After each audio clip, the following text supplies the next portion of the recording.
All right, almost did my 3, 2, 1. Good afternoon. Yeah, it's 2 o'clock, everyone. All right, my name's Jay. My name is Charlotte. And before we actually get started, I wanted to ask you before, but I figured I'd save it for the video. What is your shirt?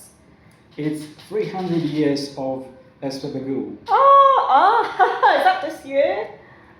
Maybe last year, I don't remember. Wow. I even didn't study there.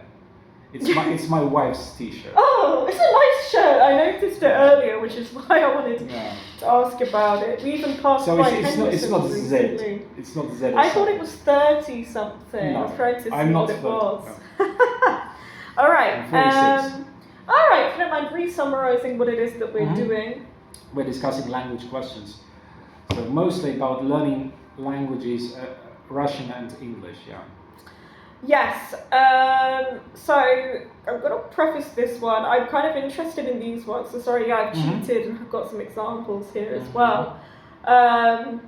These next few, we've been discussing a lot of things about language in itself, in essence, which I think is definitely your area of expertise.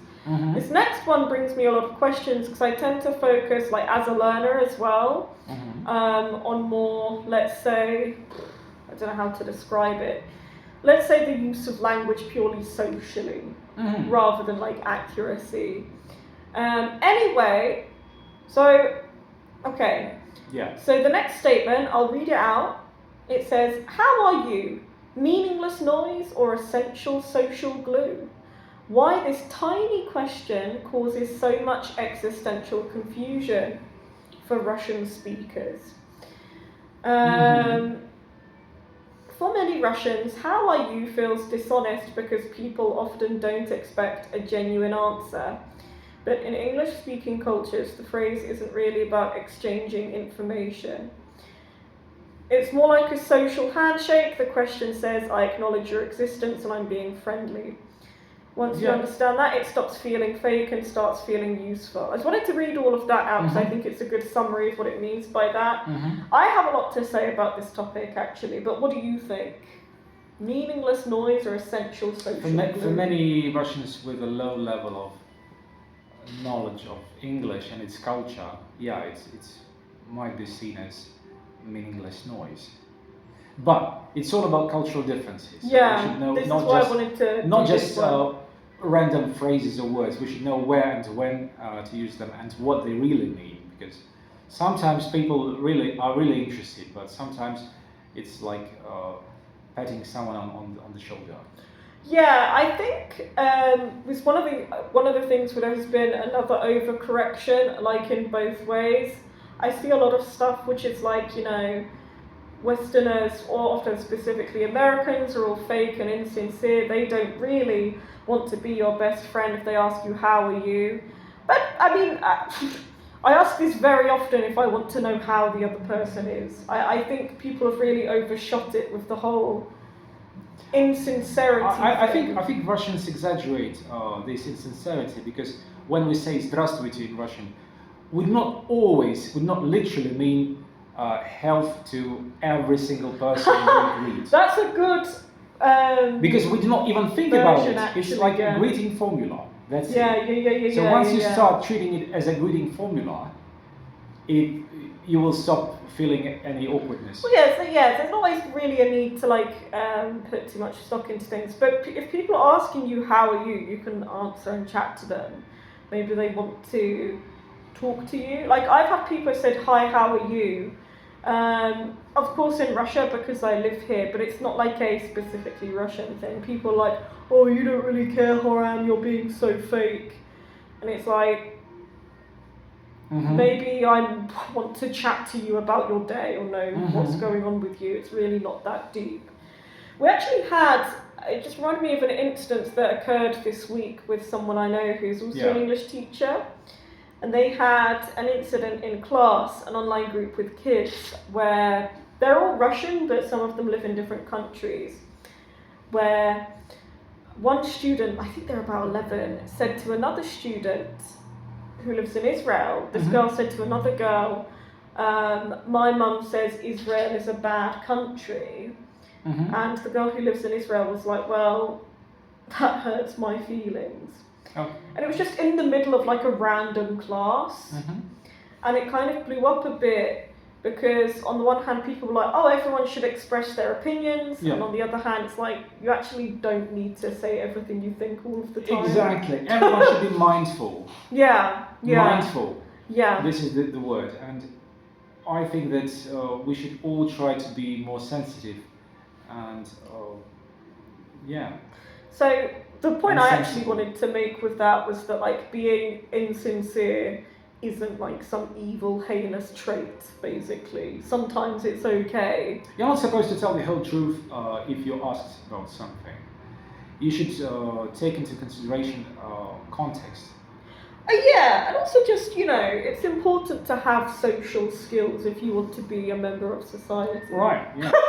It's And just I think thought it's I'd share that psychological. For anecdote. some people, it's very difficult psychologically to mind the gap. Yeah, very nice phrase actually. Yeah, absolutely. So yeah, there's kind of two extremes on this point of view. I'll move on from that. Yeah, Just yeah. kind of wanted to share that incident. I don't know if anyone has any thoughts on it. Yeah, it was about cultural differences, yeah. Are phrasal verbs really the nightmare learners think they are, or are we simply teaching them in the least helpful way possible? I mean, I'm teaching phrasal verbs, so I think hope both. it's just Both. they are hard. They are very difficult, Yeah. and we teach them not in the best possible way. How are they taught? They are taught like you study you do some exercises, and then you so you read the meanings, then you practice using them in exercises, but it's not using them naturally. Because we do not normally meet each other like and then start all of a sudden using doing exercises. So our conversation is not about doing exercises.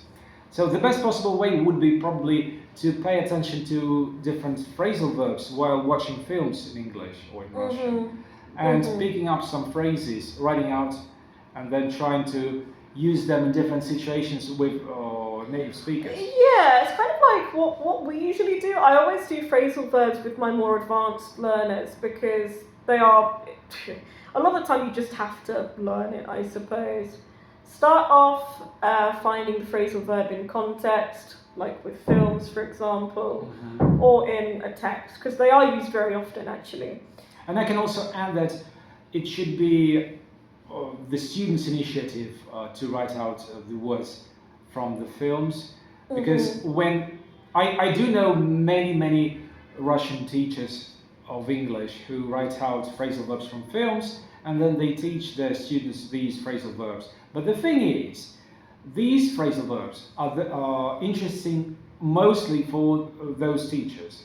So every person should find their own interesting phrasal verb, their own interesting word or phrase they would love to pick up. Yeah. And it will... Pick up is a good one. Yeah, this is another phrasal verb, yeah. Actually, yeah, that's true. It's something maybe I should incorporate. Of course, it does require students to definitely take a lot of initiative, but I think some people are willing to that challenge. And us as well, I think, like with way students should definitely pick up like the phrases they would like to learn, something whatever takes interest them. I do think it's worthwhile to do a few like practice activities just to get the form right, and then I always do speaking practice with them, like with kind of natural questions or something like this, and then continue to incorporate them. So, but yeah, I mean, you should be more mindful. Once you notice a new phrasal verb, once you write it down, and memorize, you should pay attention to this phrasal verb, and then start using it. This is the main thing. Yeah, basically, yeah, that kind of format. Not just doing exercises, etc. Because exercises are usually boring. They're not so interesting, not so emotional, and that's why students are not involved. That's true. I do, still always encourage some practice of them, even just to get comfortable. But of course, it doesn't have to be like pages and pages or anything like that. But I personally, I like doing exercises. It's kind of a bit of a springboard. Okay, the last one. Give me the salt versus could you pass the salt? Directness, politeness, and how our native languages shape what feels rude. I'm actually thinking about American versus British English for this, and no What is comparisons American? to What is Russian. American for? The way Americans order in restaurants, like I'll take or give me or I'll do, like a burger or whatever. They have these phrases like this, whereas I would always say like, can I please have blah blah blah blah blah blah, like chips or whatever. I do find Americans very abrupt. They are much more direct. Yeah. It's part of their culture. And there are even some videos of people ordering something in America, and they are being pushed by those who work in McDonald's or elsewhere in America, because they are always in a hurry. They always need you to order quickly. They want you to order everything quickly. Yeah, and so they're not very friendly. In this way. Sorry if you can hear that noise. I'm guessing there's drilling going on next things door. happen. Anyway. But I'm going to the States in July, hopefully. In about a month, actually. A month today I'll be flying. So I'll let you know how that goes. But yeah, I do find Americans quite abrupt. What was the other one? My partner is American, so some of the phrases he says makes me laugh.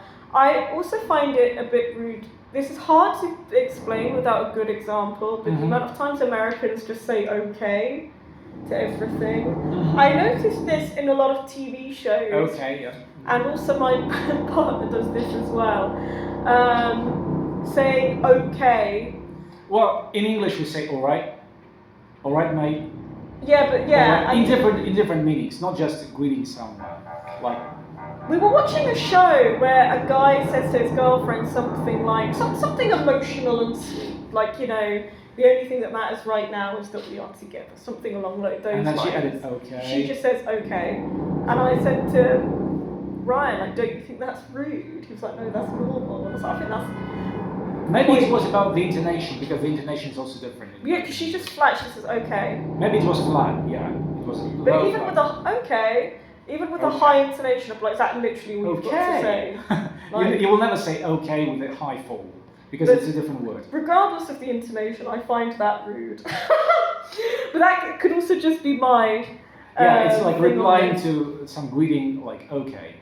Like happy birthday, okay. Yeah, that's what I mean. Yes, that's exactly the kind of thing that I'm talking about. Yeah, that kind of thing's alright. Yeah, I didn't want to do it with Russian because that's such a tired topic, and it's just, you know, in Russian you use your imperative. In English in English you should ask for things in a roundabout way, like would you like to sit here, would you like to close the window.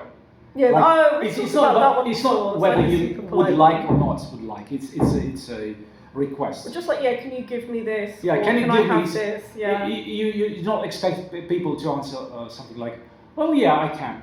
It's not even, we all know why the languages are different. There's nothing really more to add about that. So that's why I kind of wanted to take that in a different direction, maybe, than people expected by complaining about American English. But no, I like Americans, actually. I like all people in the world. They do have some linguistic things that they say that make me laugh, and that was one of them. Maybe I will teach you some American English, or maybe your friend will teach you some American English. I will go there. I'm going to Iowa, hopefully in July. And you can teach them some British English. Yeah. Some English as it should be. So we'll see how that goes, actually. Alright, I guess we'll call it a day there. Yeah, have a good one. Yeah, there we are. Bye guys.